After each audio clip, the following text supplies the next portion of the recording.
The beauty of having your own YouTube channel is you get to make a video about whatever you please. So today, I'm going to do a little video, a little update, sort of on my physical and health-wise transformation.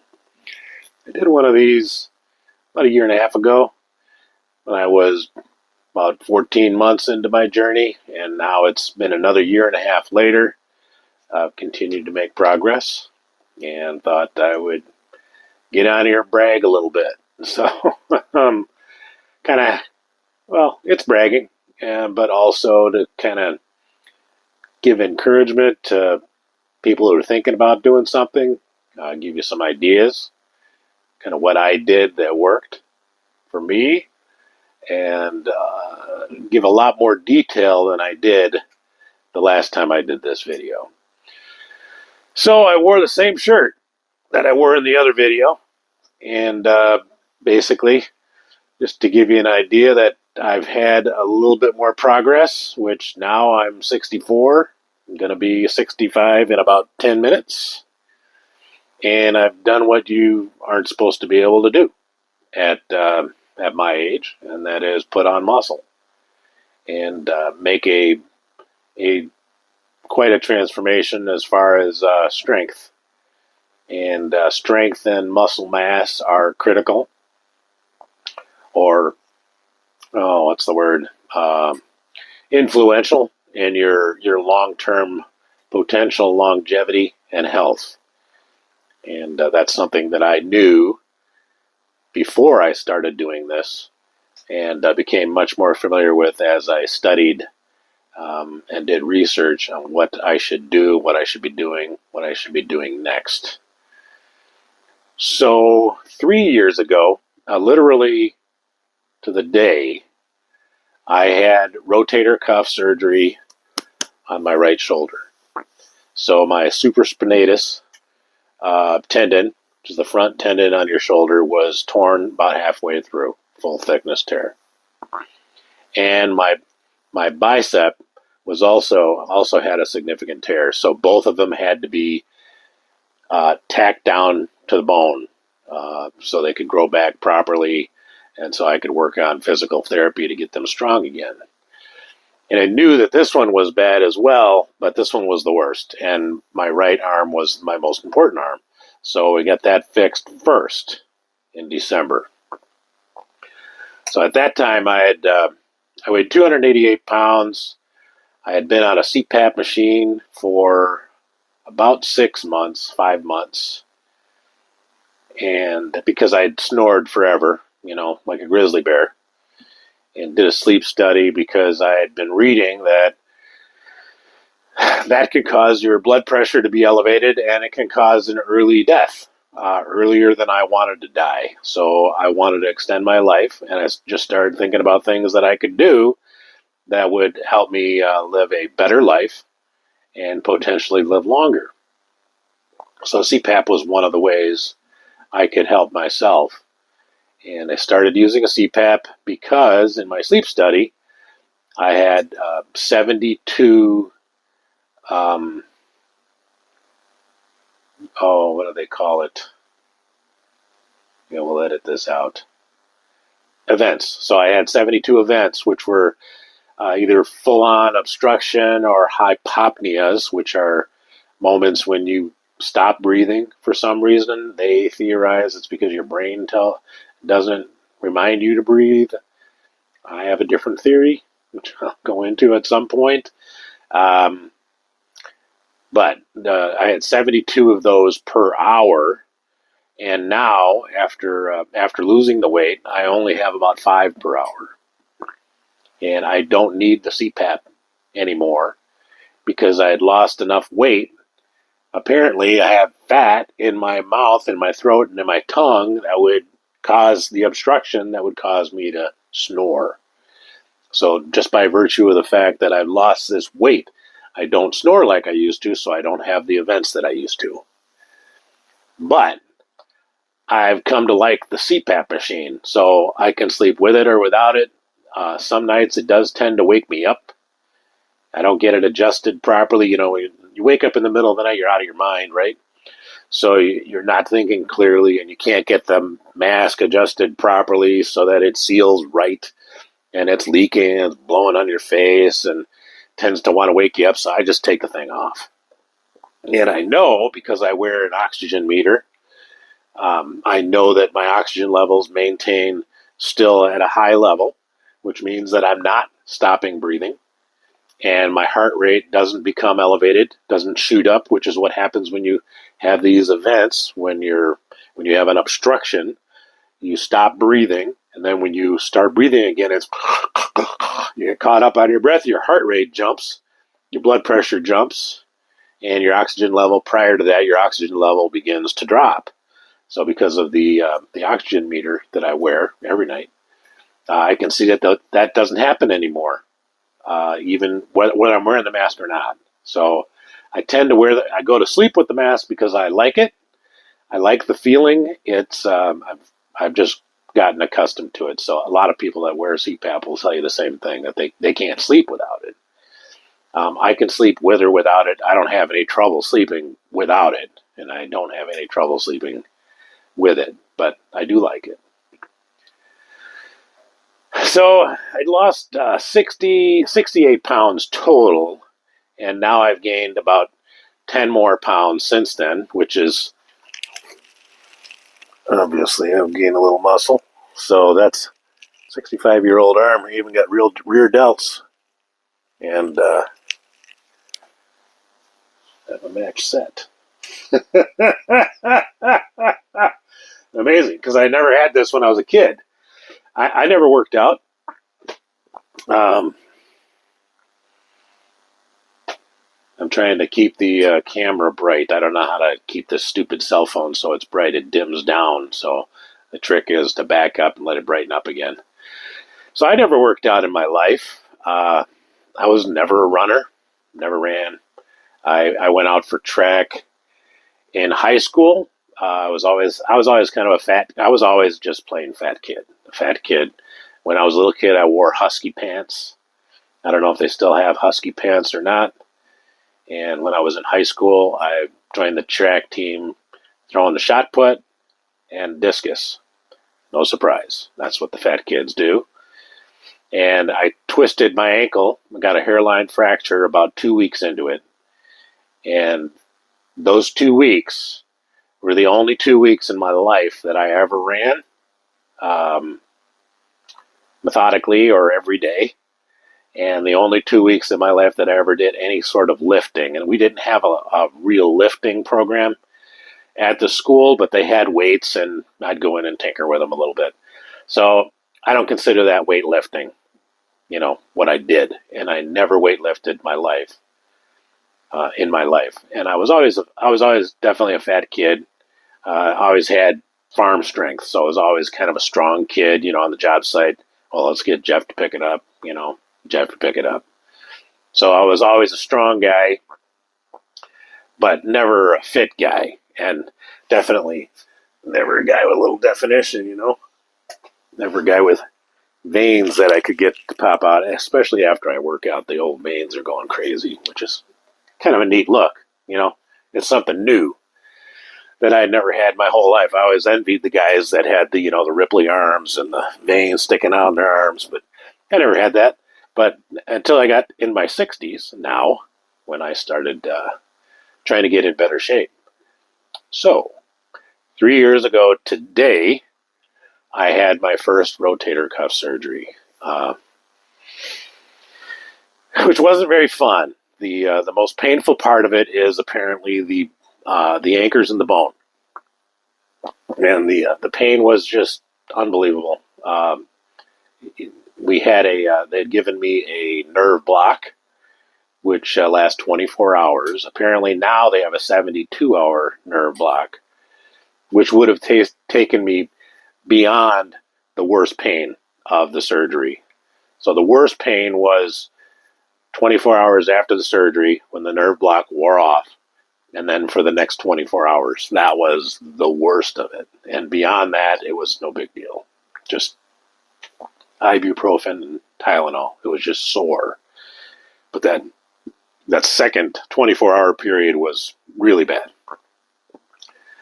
And I hate Tylenol because it constipates me, and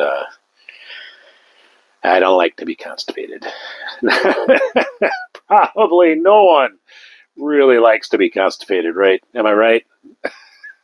So I really dislike being constipated. It's just agony. So I took as little of that as possible, and got on the ibuprofen as quickly as I could, and just endured as much pain as I could, um, until it subsided.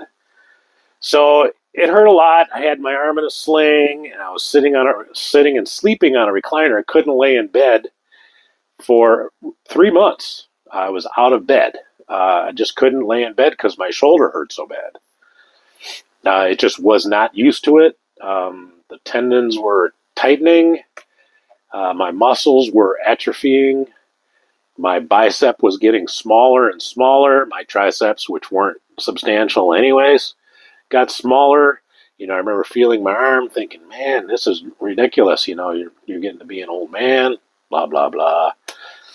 And I had to sleep on a recliner for 3 months.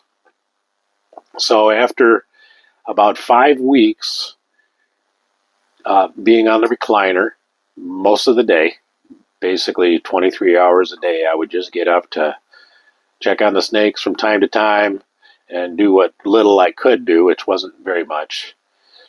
I would spend all my time on the recliner and trying not to move my arm, because any movement you did, it really smarted. It hurt. And I lived in fear of tearing the tendon. So I had one night that I sneezed in the middle of the night, and that really hurt. I joked and made Facebook posts at the time that I couldn't watch. I used to like to watch arm wrestling. I still do. Like to watch arm wrestling on YouTube. And I couldn't watch arm wrestling on YouTube because, you're sitting there, you're trying to help, and I couldn't do it. I couldn't watch it without straining myself. So, wham, wham, wham, I couldn't watch arm wrestling on YouTube. But I'd spent a lot of time looking on YouTube about health-related things and fitness-related things, and knew that I wanted to make a change in my own life, make a change in my own health, in my own condition. I didn't want to weigh 288 pounds any longer. I wanted to lose weight, and I know myself well enough to know that I couldn't do the New Year's resolution method. I couldn't do it all at once. I'd tried it many times, tried to do a diet where I wouldn't eat things that I knew weren't good for me. And I would try to eat healthy, try not to eat sugar, maybe tried to walk a little bit, but, you could never find time to walk, right? You're busy, you have other things that you need to do. But when you're sitting in a recliner for 23 hours a day waiting for your arm to heal up, you have time to kind of research and think through what you want to do when you can start to do something else.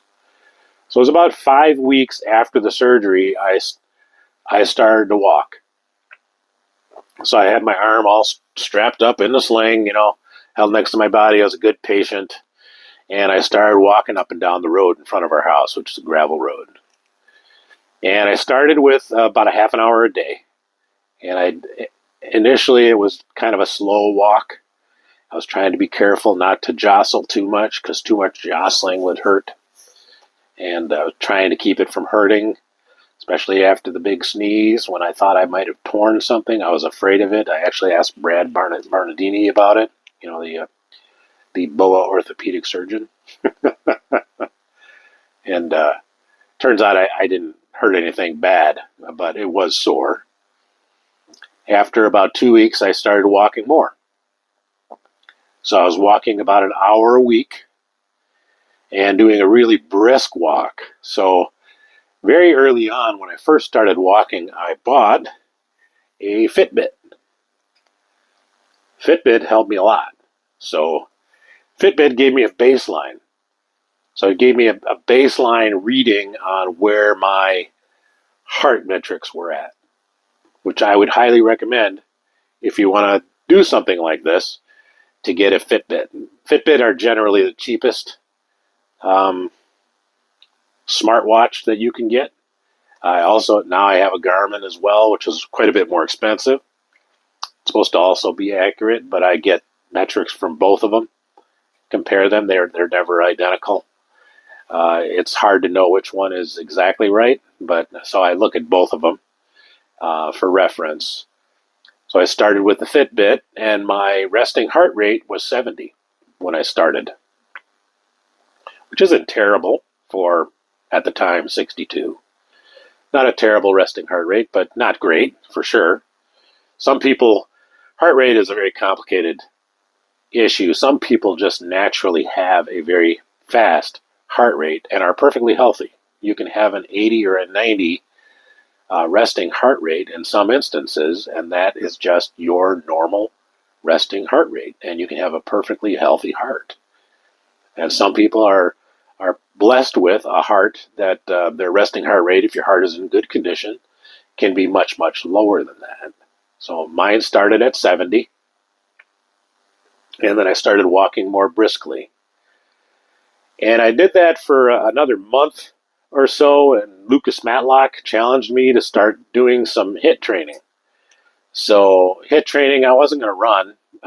That's just too much on the knees, right? And I have really bad ankles, so I've twisted my ankles numerous times. I've twisted my ankle so many times that if I roll my ankle and actually fall down, the ankle hurts for about 5 minutes, but it doesn't even swell up anymore because the muscles in the side are just shot. They're not there. So it really just bruises the bones. So that's how bad my ankles are. So both of them. And I wanted to avoid that, so I wasn't going to run.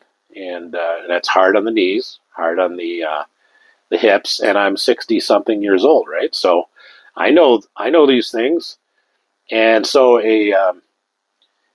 a way to get a good workout for my legs with minimal abuse was with a recumbent bike. So I bought a recumbent bike, which you kind of lean back in and pedal.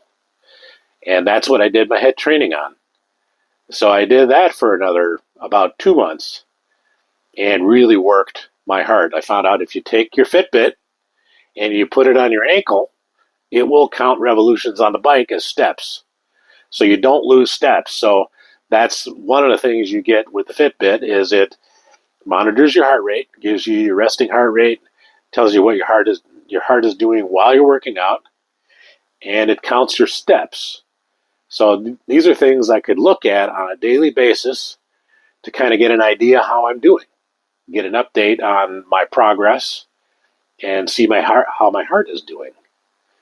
So I had my next shoulder surgery on this one to get rotator cuff surgery done on this one and get it cleaned up. I had a bunch of crap in there. And the doctor cleaned all this stuff up around the 1st of April. So that was about 4 months after I had this one fixed. In the meantime, I had done physical therapy for this one, but I couldn't, well, this one was shot, so I couldn't lift. I couldn't use both arms, but I could do the physical therapy. And I found out, and I'll probably do a video on this at some point, but I found out that the physical therapy that they were having me do for the shoulder was just common sense stuff. You just move your arm in a number of directions without a lot of weight to increase your mobility and to strengthen the tendons. So it's not strength training, it's just to strengthen the tendons themselves and to tighten them up, because your shoulders, especially as you get older, the tendons tend to get loose or stretchy. Does that make sense? So that the top of your humerus here, which has a ball on the end of it, doesn't fit tightly in the socket. It's kind of sloppy, it'll slide around in there, which isn't what you want. You want it tight. You want it tight in the socket right where it goes, and you can't do that unless your tendons are in really good condition. So I figured out that after about 3 weeks, that the physical therapy that they were charging me and my insurance company a ridiculous amount of money for, were just having me do a bunch of weird things and weird angles to make it seem like what they were teaching me was really complicated. And it wasn't complicated. It was very simple. So I figured out my own way to do it, and I just quit going. And so I did it myself, which is the same thing I did with this arm. I didn't go to physical therapy at all because I knew how to do it without standing on my head and bending over in weird angles and doing it all those goofy ways that the physical therapist was having me do it. And I think in order to make me think that, this isn't something I can do on my own, and it definitely was. So I was doing physical therapy on this. This arm was in pretty good shape, but it was still atrophied. I couldn't do any real work with it because I didn't have this arm to help. So everything I do requires both arms. So I was out of work. Wasn't able to do my task. Had help, but I couldn't do the normal work that I would do. Couldn't pick up a decent sized animal for sure. Then I had this arm operated on. Well, this one wasn't as painful because they didn't have to tack me down in 2 places in the bones. So I didn't have the same degree of pain with this one. Still had the nerve block. And then I just went from the nerve block to ibuprofen. 5 weeks after I had this surgery, now I'd been doing HIIT training. So I'm pedaling like a madman on that stupid bike every day. My heart is a rocking, bucking bronco. I found out at that point, and just blessed with a really good heart. My resting heart rate was 50 after doing HIIT for a couple of months and doing the walking that I started with. So I started slowly and added on one more task or one change to my lifestyle as far as eating is concerned. I made one change at a time. I'll hit that a little bit. But on May 11th, it was either the 11th or the 15th, I had an appointment with my doctor, Dr. White, and he said, everything's good. You have a clean bill. You can start using your arm again. I said, well, can I start lifting weight? He said, yeah, just don't go crazy. Don't do anything that seems too hard. Start out slowly, and you're free to start lifting weights. So it was within a day, I went and bought a weight machine. I had a hard time getting it in the car. We had to dismantle it, me and my daughter. And we had to dismantle it, take it into pieces small enough that I could manage it, which was really hard because I was weak, quite weak, and brought that weight machine home. It took me a couple days to put it back together and found out that with the weight machine, I could only bench press on the machine. This is a machine, it's not free weights. I could only bench press about 60 pounds, going, it's not very much. So it was all I could do to do 60 pounds. And I tried a decline bench. That was the same, about 60 pounds. And then I tried doing an incline bench. I could not go up like this with my arms. I couldn't hold my arms like this because my shoulders were so weak with just my hands, let alone any weight at that angle. So I was pretty wimpy. And that's when I started lifting weights. Sort of figured out my own program. I tried to hire a personal trainer and spent an hour writing down, giving a very detailed list of things I could not do because I just had surgery. I had a real bad back. There were just things I wasn't going to run. And then he apparently just copied and pasted a fitness regimen because he was a CrossFit guy and recommended a couple of things to do that I specifically told him, put me together a program that does not involve running or deadlifting.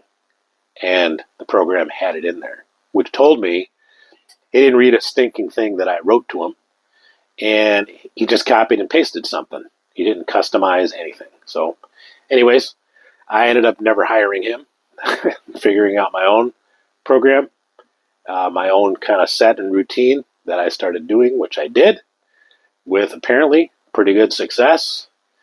I have never, ever, not one time, ever lifted to complete exhaustion. So I have never tried to figure out what my personal best is, because to do so would require that I put a lot of strain on the muscles. The last thing that I need to have happen to me is an injury.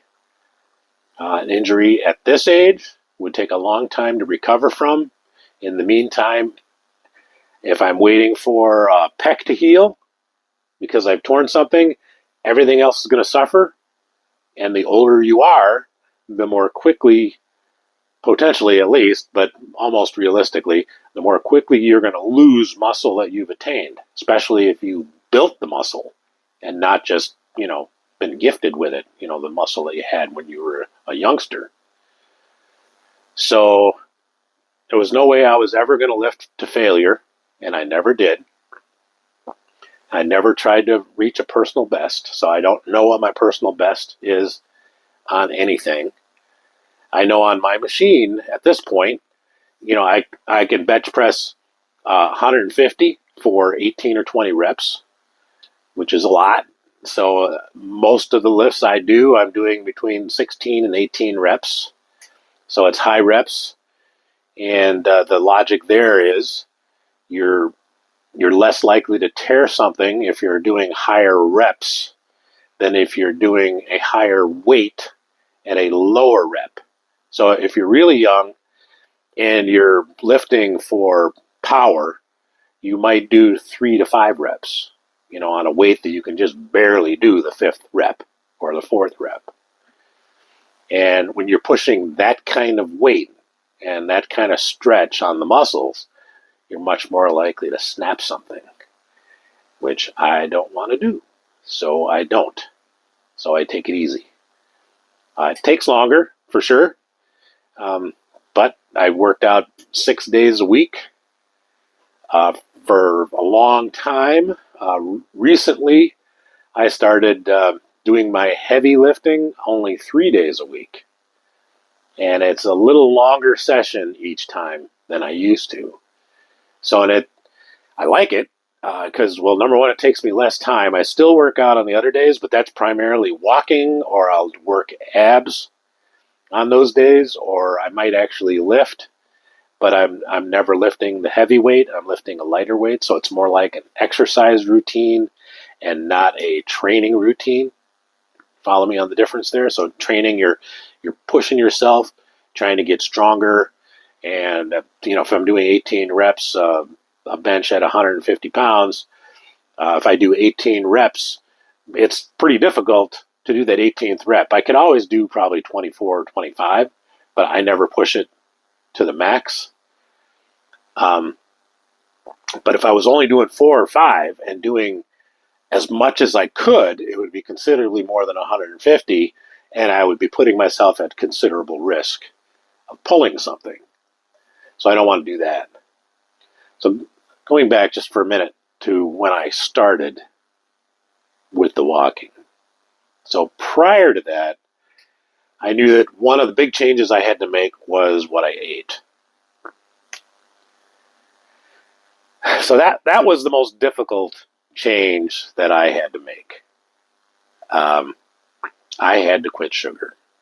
So I'm a sugar kid, sugar and carbs. So I literally have probably eaten 5 or 6 times as much sugar as a normal person my age.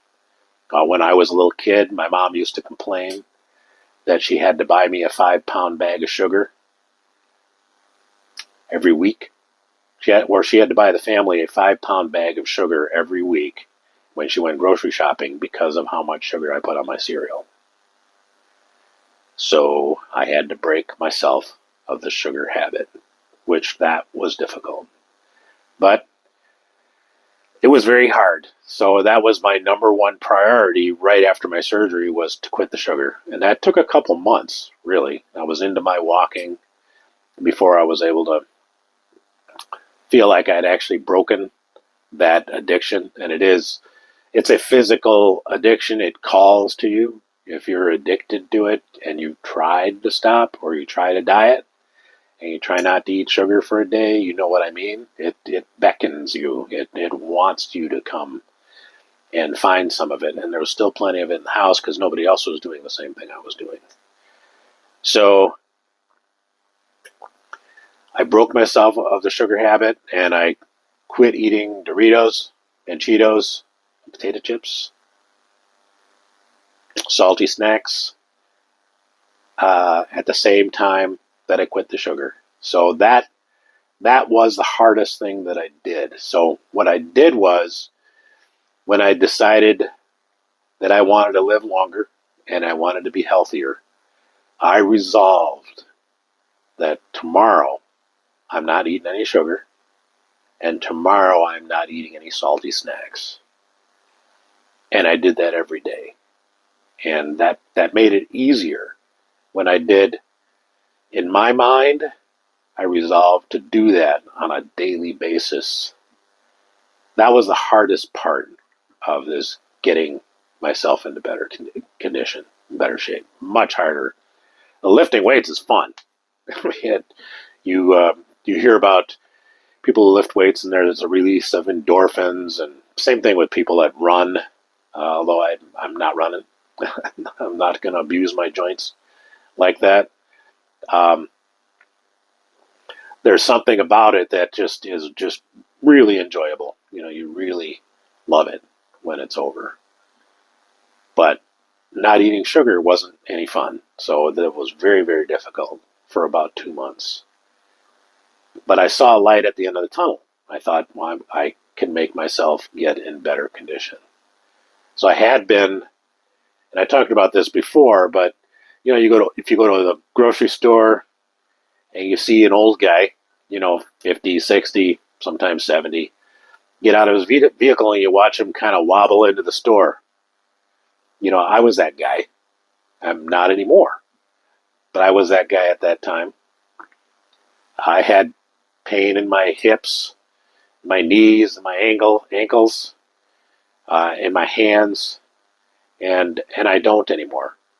I'm taking a wide variety of supplements that helps with that. At some point I can go into detail about that. But I was that guy, and I didn't want to be that guy. So I made incremental changes in my diet. Eventually got to the point where I'm doing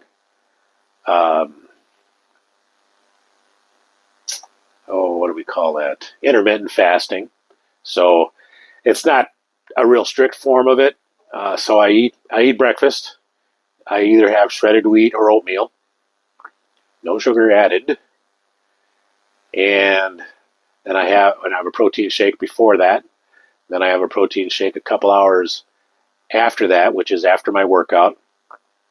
And then I have lunch, which is protein, chicken, and usually rice, or just chicken, a hamburger, which I do eat on a bun with ketchup. I'm not depriving myself of everything. And then late in the day, I'll have another protein shake, or I'll have a single brat. Or sometimes, if it's a heavy workout day, I'll have both. And that'll be about 5 o'clock. That's it. And then I never eat after 5, ever. So I used to have to take a Pepsid every night because of heartburn. No Pepsid anymore. Don't need the CPAP if I don't want it anymore. I am fundamentally not even hungry in the evening, which is weird, right? Because typically you would eat supper and you'd still want to have a snack later on. At least that's how I lived my life prior to making the change. So I wasn't hungry. I'm not hungry going into the evening. My blood pressure is great. My cholesterol is great. My triglycerides were over 300 when I started. My triglycerides are under 70 routinely now. I get blood work. at least every 6 months. So I'm staying on top of it. I want to make sure that I'm keeping myself in as good a condition as possible, and want to make sure that I know if anything different happens that's not of a positive nature, that I'm addressing it. I had neuropathy in my left foot, which I'm addressing with a supplement, because all the workout I did wasn't fixing the neuropathy, but vitamin B1 is fixing that. I'll say more about that at some point. I had edema. You'd push your finger on my ankle or on my shin, and the skin would stay in there. It would stay dented, in about 3/8 of an inch, and take a minute or so to come back out because it was full of blood. That's probably what caused the neuropathy getting in. Doesn't matter how good a condition you get, and your nerves are not going to heal by lifting weights. So that took the vitamin B1 to help my nerves. And so at this point, I spent a lot of time reading studies, which is kind of hokey, but reading studies. I look at YouTube a lot. I listen to a lot of different influencers. I'm not listening. I do listen to gym bros, but primarily for technique and not their, their science, because they're trying to build people's muscles. I'm not trying to build muscles. I'm just trying to build my own strength, and the muscles have come as a result of eating plenty of protein and working out. So I'm abusing the muscles, basically. Now that I'm only working out 3 days a week, I am not sore. When I was working out 6 days a week, I complained that I was sore all the time. And actually, I haven't gotten a DEXA scan yet, so I've had quite a few DEXA scans, and I need to get another one because I think I've gained muscle in the last 2 months since I started only working out 3 days a week. I'm less sore, but I'm pretty sure I've gotten bigger. I know my stomach is smaller. I have a little bit more vascularity, and the scale hasn't changed. So I'm at about 230 now. So I'm up about 10 pounds from when I did this update a year and a half ago, but I'm sure I've gained at least 10 pounds of muscle. And I'm pretty happy with how it's progressed so far. So that's pretty much my story. A story of basically taking baby steps, incremental steps in changing my mind and making a resolution in my head that I would make a change that I would engage in for tomorrow. So it's not the same as Alcoholics Anonymous, but my understanding is that Alcoholics Anonymous, people that are in that will resolve not to drink tomorrow or not to drink today. I'm not exactly sure how that works, but I know that I resolved in my own mind not to eat sugar. So I know there's sugar in ketchup, but at this point I am not addicted. So I'm able to get a little here and a little there, and it doesn't throw me off. It doesn't destroy everything.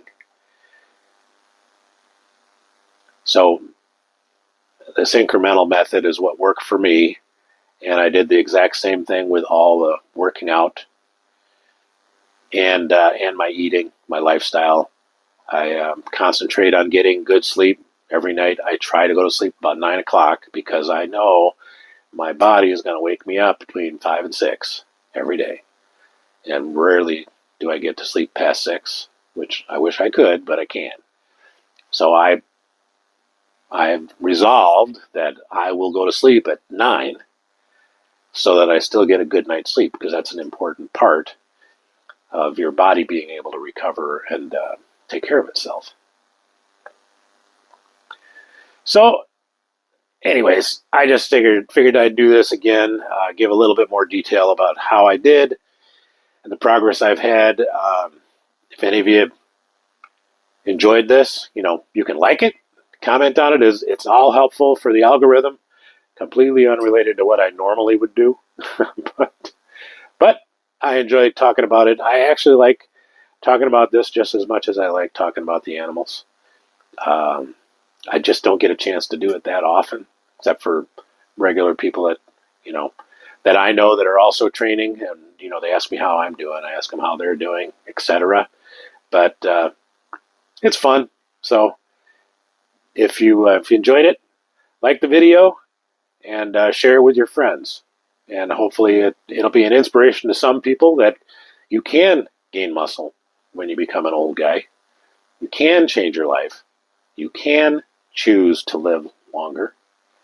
And at some point, I'll do a lot more videos on information on specific stuff that you can do supplement wise that can help you be healthier, and for all a wide range of health related things and improvements that you can make to increase your all cause mortality or your longevity and increase the way you feel. So hopefully you enjoyed that. Please comment and have a good one.